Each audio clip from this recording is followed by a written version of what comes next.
Olá, eu sou o Fabiano Pereira e essa é mais uma edição do programa O que diz a Ciência, uma produção da TV USP Piracicaba e que está agora numa série especial cobrindo a participação dos pesquisadores, dos cientistas da Exalc USP na COP30. Nesse segundo programa, eu tenho o prazer de receber o professor Carlos Eduardo Pellegrino Serri, que dirige o Cicarbon, um centro de referência não só nacional, mas internacional, quando nós falamos de agricultura e tudo que diz respeito à sustentabilidade no meio agrícola. Professor, obrigado por aceitar o nosso convite. Fabiano, sou eu quem agradece a oportunidade. Vocês fazem um trabalho tão relevante que quando você me falou, eu falei, eu aceito de pronto, porque vocês estão fazendo um papel muito relevante de disseminação, de compartilhar informações aí, eu admiro muito, então é uma honra para mim estar aqui. Obrigado, professor, a honra é nossa.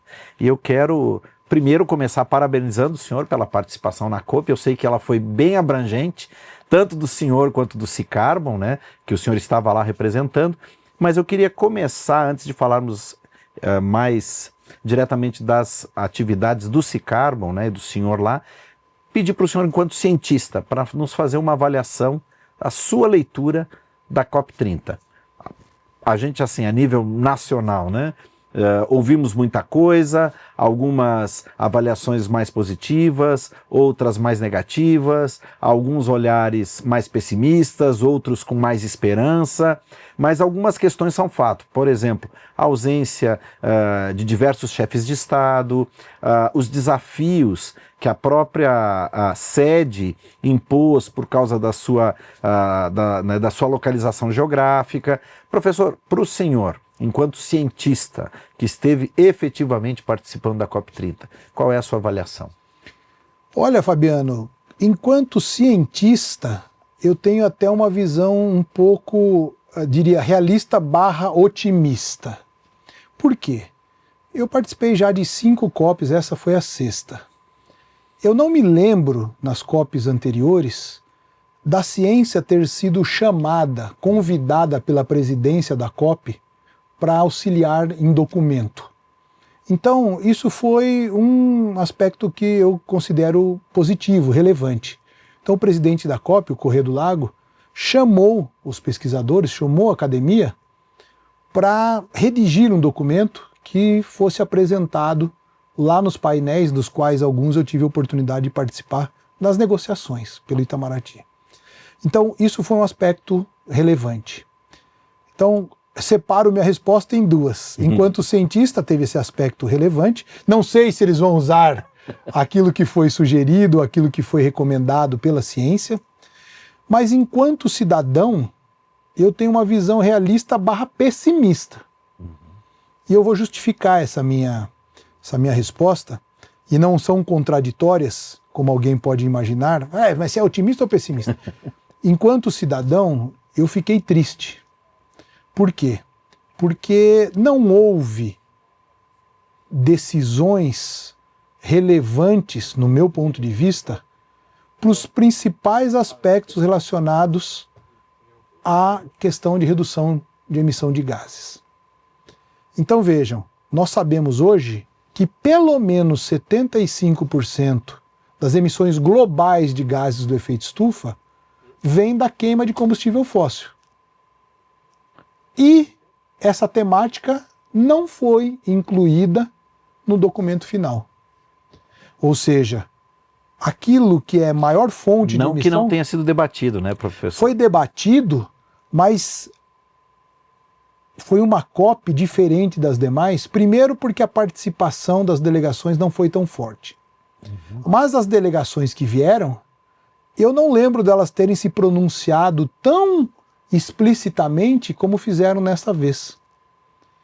Inclusive as nações altamente dependentes de combustível fóssil, vou enumerar aqui, sobretudo a Arábia Saudita, que foi sempre quietinha, ficava no seu... veio aqui com um poder, uma voz tão intensa, falando não vamos reduzir a exploração de petróleo e o consumo de petróleo e a exportação de petróleo.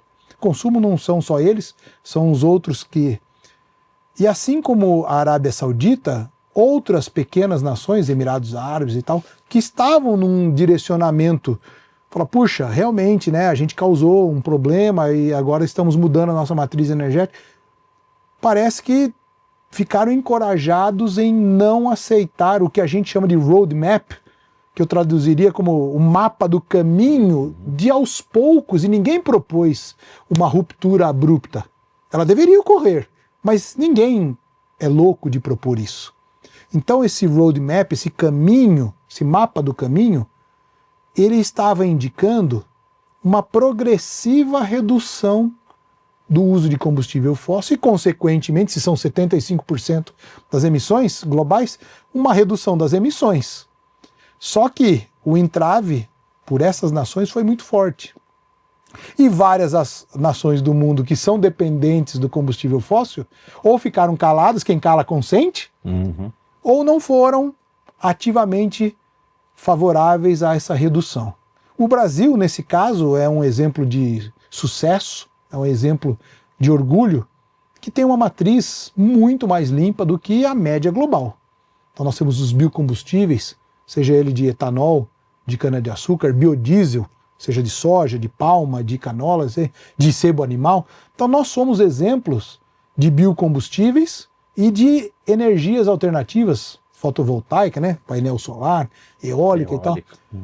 Tem muito a que ser melhorado, tem muito a que expandir, sim, mas nós já somos um exemplo e ficamos quase que sozinhos. Algumas outras nações deram apoio, mas quase que sozinhos. Então mostrou que essa força política que a gente imaginava que tinha globalmente não é bem assim, que as delegações que vieram, que não foram todas, vieram com uma voz muito ativa contra a redução do uso de queima de combustíveis fósseis, e com isso a consequência é uma manutenção, um aumento das emissões. Então o objetivo, que era uma COP de implementação do quê? De ações de adaptação e mitigação, no meu ponto de vista, não se concretizou. A partir do momento que esse documento final não conta com a participação desse roadmap para redução assim, paulatina do uso de combustível fóssil, não entrou da forma como deveria, no meu ponto de vista, questões relacionadas a desmatamento. E não é só aqui no Brasil, não. É na África, na Ásia, que por algum motivo eles não ganham foco e toda a crítica fica aqui para o Brasil, e a gente tem que banir o desmatamento, sobretudo o ilegal. Então não é querer... Mas não entrou desmatamento, que não é só no Brasil, em outras regiões do mundo. Não entrou a parte de oceanos, por quê? Porque quem lidera essa discussão não veio.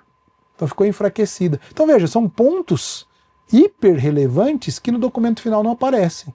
Apesar do governo achar que houve sucesso porque 29 documentos foram assinados por consenso, esses 29 documentos têm a sua importância, mas no contexto de redução de emissão não tem a relevância que o documento final a gente tinha expectativa que fosse assinado e tivesse consenso, que não foi. Né? Então, eu não sei se ficou claro. Quanto pesquisador, foi legal que nos chamaram para o discurso, para discussão, para contribuição, mas enquanto cidadão do globo, o assunto não foi resolvido. Né? Há ainda discussões, mas eu acho que nós estamos num âmbito muito de discussão, Fabiano. Discutindo muito. Discutir é legal, mas tem um ponto, tem um limite, que precisa dar lugar para ação. Para sair da discussão e ir para a ação. Eu não estou vendo essa ação, e o que é pior, não estou vendo a vontade dos países do globo em mudarem o status quo, mudarem o que eles chamam de business as usual, ao padrão. Se a gente mantiver esse padrão, o aumento de 1,5 graus de temperatura em relação à temperatura média já atingimos. Se parar antes do que previa. Então, o que a ciência mostrou ali foi que se em 2040 não tiver uma redução drástica do uso de combustível fóssil, e 2045, não paralisação, mas quase, vai ser 2 graus, 2,5 graus. E acima de 2 graus a gente entra numa situação de ponto de não retorno. Alguns dos colegas eventualmente já ouviram falar de tipping point, né? Mas o ponto de não retorno é que os sistemas, os biomas, a interação de solo, planta, animal, atmosfera e nós como animais nesse contexto, esse ponto de retorno não tem volta, é isso que significa. E o planeta Terra fica, não é para ser alarmista nem sensacionalista, mas fica numa situação complicada. Então, basta uma discussão que já se alonga por muito tempo, agora precisamos, não basta no sentido de passar para a ação, né, e reduzir essas discussões e fazer efetivamente a diferença, porque do jeito que está, já provamos que não dá certo. Agora, o senhor comentou que o senhor participou das últimas 6 agora, né? Edições. Na sua avaliação, então, de certa forma, discutimos muito e agimos pouco. Pouquíssimo. Avanço nenhum. Em 6 edições. Nenhum foi o forte, mas avanço muito pequeno, comparativamente ao que a gente precisaria ter. Sabe, Fabiano, eu vou falar uma coisa aqui, eu não deveria falar em público, mas vou falar. Eu nem gostaria de ter participado mais dessas últimas COPs. Eu estou participando em função do centro, do Cicarbon, porque a gente entende que pode fazer uma diferença. Lá esperamos poder contribuir. Mas é um pouco desanimador participar quando você vê que não tem uma evolução de algo. Mas a gente também não quer abandonar o navio. Falar, tá bom, então dane-se, eu não quero mais participar e eu não... Não, acho que a gente está dentro do problema, né? E aí tem um lado muito positivo enquanto Cicarbon, enquanto representante do centro. Cicarbon é o Centro de Estudos de Carbono e Agricultura Tropical. Isso que eu não expliquei, ainda bem que o senhor explicou. Você não tem obrigação, Fabiano, de explicar, você tem nos ajudado tanto lá, mas é obrigação minha de explicar o que significa. Nós tivemos 8 participações em ambientes diferentes na primeira semana da COP, né? Então, praticamente 1 ou 2 participações diárias fora participação nas negociações, que nos dá a possibilidade de contribuir e mostrar, olha, nós temos informação, porque senão fica só no âmbito da discussão. Ah, não dá para discutir. Não, temos informação, está aqui, né? Se vocês quiserem usar, elas estão disponíveis, não está tudo resolvido. Claro, junto com outras instituições nós estamos caminhando, né, a ritmo bastante intenso, mas já tem muito que pode ser base para tomadores de decisão em políticas públicas. E isso foi feliz da nossa parte poder compartilhar. Agora precisamos ver se até o nosso ponto, até onde eles querem usar, onde eles querem utilizar essas informações, né, baseado em ciência, não é achismo. Perfeito, professor. O programa O que diz a Ciência, hoje conversando com o professor Carlos Eduardo Pellegrino Serri, que dirige o Centro de Estudos de Carbono em Agricultura Tropical, o Cicarbon, vai para o rápido intervalo, mas volta já. Não saia daí.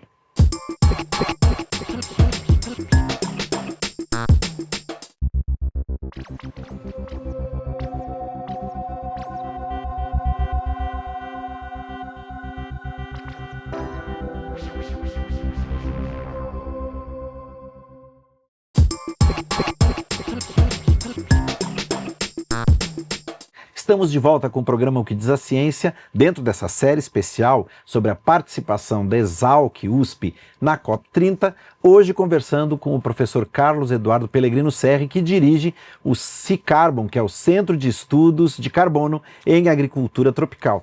Professor, no final do primeiro bloco, o senhor citou 8 participações, quer dizer, o Cicarbon estava ali participando de 8 arenas de debate, de discussões. Fala um pouco mais para nós sobre como é que se deu isso, quais foram as áreas e qual a sua avaliação dessa participação, professor. Olha, obrigado, Fabiano, pela oportunidade de contar um pouquinho para os colegas como foi a participação do Cicarbon, né? Primeiro foi diferente de anos anteriores, onde as COPs eram realizadas basicamente numa mesma localização, né? Por exemplo, a COP passada, que foi em Baku, no Azerbaijão, transformaram lá um campo de futebol, um estádio, na verdade, e lá dividiam em o que eles chamam de área azul, Blue Zone, que são as negociações internacionais. Nem todo mundo pode entrar lá, tem que ter um credenciamento para isso. e a Green Zone, que é uma área aberta, para as pessoas poderem participar, de empresas que não têm espaço dentro da Blue Zone, mas ali na Green Zone pode ter seus estandes e as suas contribuições. Aqui no Brasil, a Blue Zone ficava num local, a Green Zone em outro, bastante distante. E tinha uma particularidade que foi muito legal. Aqui nós tínhamos a AgriZone, que a Embrapa liderou, né, num espaço muito legal, muito interessante. E tinha a Free Zone, e tinha uma série de ações pontuais em escolas. Participei de um evento na faculdade, na Universidade Federal do Pará. Então veja, diferentemente das outras, as ações eram espalhadas geograficamente. Isso obviamente que tem aspectos positivos e negativos, tudo na vida tem, né? O aspecto negativo é que o deslocamento era complexo. E o aspecto negativo é que às vezes havia uma certa diluição de pessoas nos vários locais. O aspecto positivo é que democratizou um pouco mais a participação das pessoas. Porque quando era tudo, por exemplo, ano passado, o Cicarbon também teve 8 participações em Baku. Mas foram todas na Blue Zone. E nem todo mundo tem acesso à Blue Zone. Então aqui nós tivemos a oportunidade de participar em todos esses, não vou repetir esses zones para cá, para lá, mas nós tivemos a oportunidade de participar em todas essas iniciativas e localizações com públicos diferentes. Então, na AgriZone era um público mais, como o nome esperava, mais voltado à agricultura, então a gente podia avançar mais em alguns assuntos, né? Na Blue Zone, como tem assuntos tão variados e pessoas que são negociadores, e não dá para avançar em detalhes técnicos, mas dá para mostrar a contribuição. Na Free Zone é ao contrário, é o público que está lá, né? Então uma linguagem um pouco mais acessível, espero eu que a gente tenha conseguido fazer. Então veja, isso foi legal. O que eu chamaria, para completar a resposta à sua excelente pergunta, Fabiano, a contribuição nossa foi, lançando materiais lá, documentos. Então, eu não trouxe fisicamente aqui, mas um livro, né, um documento que fizemos junto com a FAO. A FAO é Food and Agriculture Organization. E um documento que traz uma atualização, o estado da arte das ações de adaptação e mitigação às mudanças climáticas em 10 contextos diferentes. O oceano é um, né, com a parte de florestas tropicais e temperadas, a parte de agricultura, parte de food systems, produção de alimento, que está na agricultura, mas mais específico. Então, não vou citar os 10 aqui, mas esse documento ele está disponível, gratuitamente, obviamente, né? E só fazer um download desse material. E sabe o que foi interessante? O Cicarbon explicitamente tem um agradecimento lá, porque foram dois pesquisadores no mundo que foram convidados, uma mulher e um homem, uma de região que eles chamam de Norte Global e um de Sul Global. Então a nossa colega Eleanor Milne, lá da Inglaterra, foi convidada para essa, e nós aqui, eu representando o Cicarbon, não enquanto pessoa física, mas representando o Cicarbon, organizamos mais de 150 pesquisadores do mundo todo, pesquisadores altamente capacitados nas suas respectivas áreas, que contribuíram com esse documento, que tem 300 páginas, e um sumário executivo para quem não quer ler as 300, se anima com um pedaço e daí vai no capítulo respectivo e tem informação mais detalhada. Esse nós lançamos lá, né, junto com a FAO, o Cicarbon e tal, foi muito legal. E lançamos esse livro aqui, né, que é um livro de saúde do solo em ecossistemas tropicais. Está escrito aqui a base para a mitigação e adaptação às mudanças climáticas. 158 autores daqui do Brasil. A gente tinha lançado um livro de saúde do solo em inglês, que a Sociedade Americana publicou. Mas ficamos com dor no coração. Por quê? Porque, sim, cientificamente publicar em inglês faz sentido, mas a gente sentia falta de um documento em português feito, idealizado, né, e elaborado por brasileiros aqui para o público aqui no Brasil. Então, esse documento faltava no nosso entendimento. Você foi gentil em cobrir, né, o lançamento desse livro aqui, na sexta-feira, imediatamente antes da COP, e lá na COP, que a gente disponibilizou e tem a versão digital, também é gratuito. Não estou fazendo propaganda aqui para vender nada, pessoal. Isso daqui é gratuito, né? Entra na página lá do Cicarbon e faz tá o lá à download. disposição. Exato, né? Então é para democratizar mesmo, para compartilhar esse esforço. Os 158 autores de 60 instituições diferentes do Brasil, né, se prontificaram a escrever o que há de mais moderno, de que há de mais avançado em saúde do solo, em vários capítulos aqui, para disponibilizar essa informação, para não ficarmos, Fabiano, nem com uma situação, está tudo resolvido. Os colegas que forem ler vão ver que os próprios capítulos mostram, olha, precisa evoluir ainda nesse aspecto ou no outro, mas para mostrar que já tem muita coisa feita. Então, não há desculpa para não tomada de decisão em vários desses aspectos. Foi nesse sentido, né? E outras iniciativas que nós fizemos de mostrar daí na Blue Zone em inglês para os tomadores de decisão o que tem hoje sobre o ponto de vista de fatores de emissão de gases do efeito estufa e suas reduções, o que há hoje disponível de adaptação, quais são os sistemas na agricultura, pecuária e silvicultura que mais contribuem.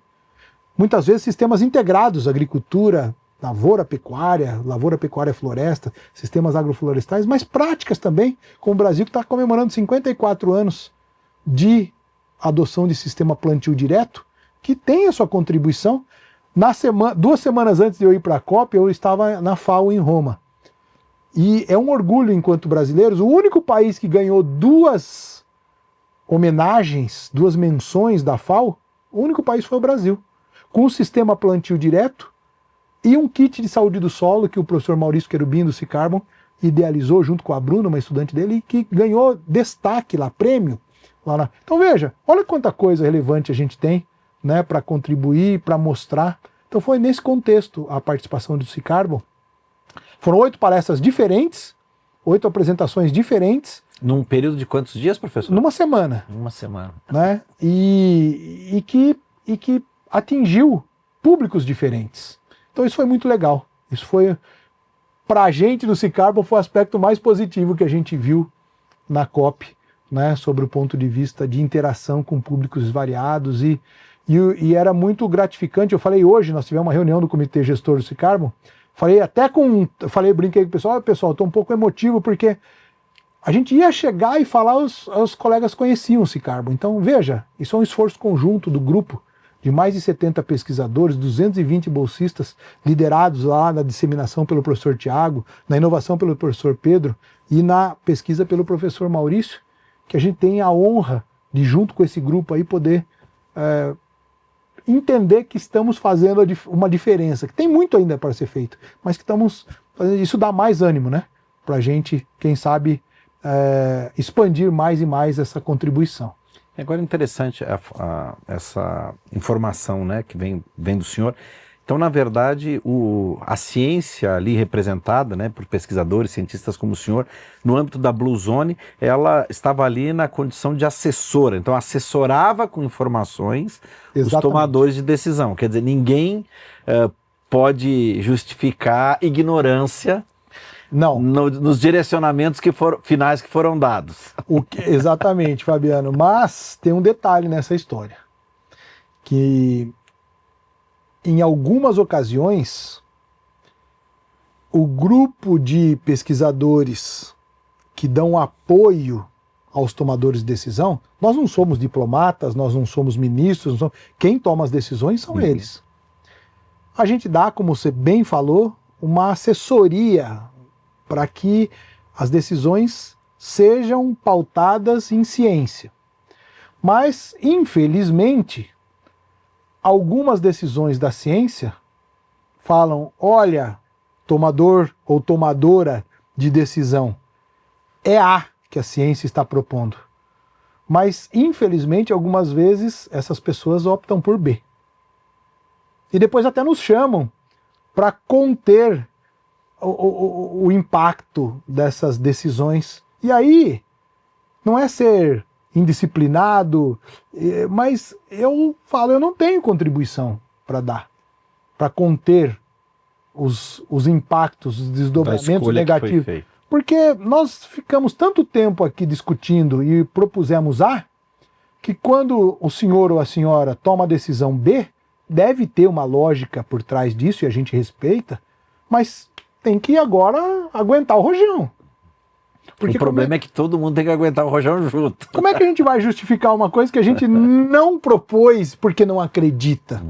Então, às vezes, os tomadores de decisão estão numa situação muito mais complexa, com várias externalidades, variáveis, pressões que a gente não entende, mas que a ciência fala X, eles fazem Y. Daí desanima um pouco a gente. Mas isso são minorias, né, de alguns poucos tomadores de decisão que levam a ideologia mais intensamente do que a ciência.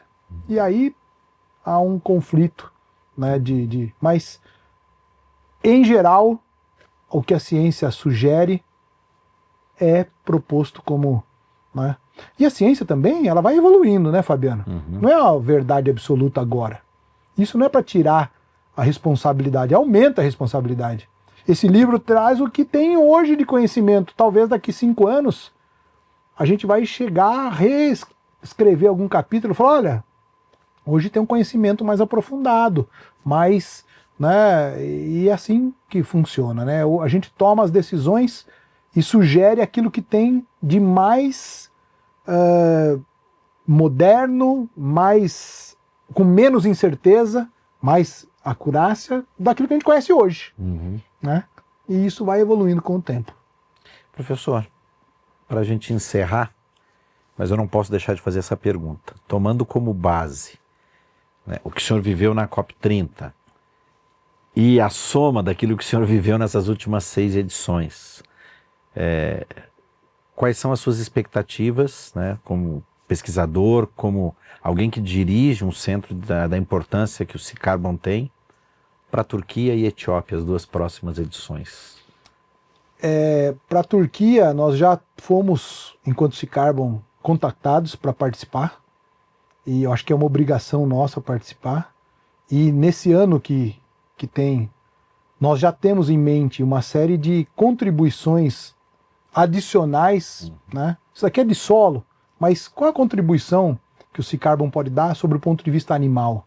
Fizemos o evento há menos de um mês atrás, sucesso o evento, com pesquisadores do Brasil, líderes, né, organizado pelo professor Adib, pelo professor Coutinho, né, e tantos outros, professor Pedreiro, e pessoas chaves do exterior. Vieram colegas de vários países diferentes. Já temos um documento pré-trabalhado, que precisa ser expandido e melhorado, contribuição para reduzir a emissão do animal, por exemplo, por erutação, né, de metano.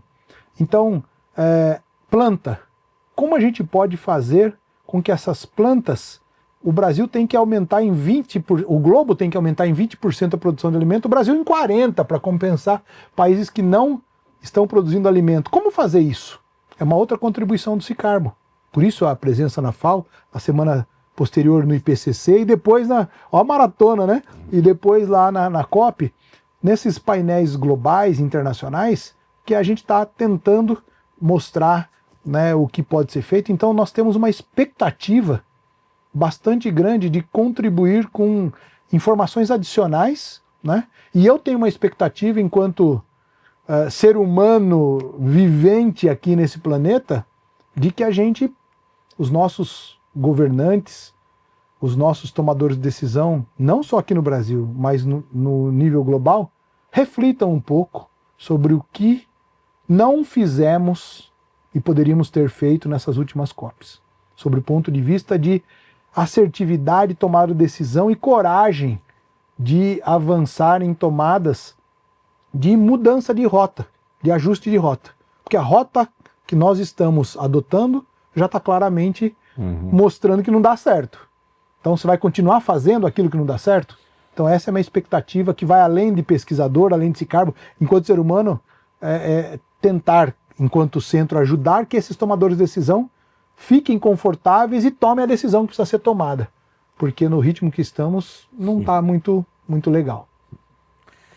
Professor, mais uma vez, muito obrigado por aceitar o nosso convite, abrir um espaço na agenda, foi em cima da hora, de última hora, então muito obrigado mesmo por nos presentear com a sua presença. Eu que agradeço novamente, Fabiano e toda a equipe aqui, e pode ser de última hora, você me fala, a gente dá um jeito, porque, repito o que eu falei no começo, nós temos uma admiração muito grande pelo trabalho que vocês estão fazendo, e nos dando a oportunidade também de contribuir, né, e disseminar e compartilhar dessas atividades, dessas ações. Se não são vocês, né, da disseminação e daqui, do lado do Sicarbo, como que a gente vai, né, transpor os muros da universidade, né?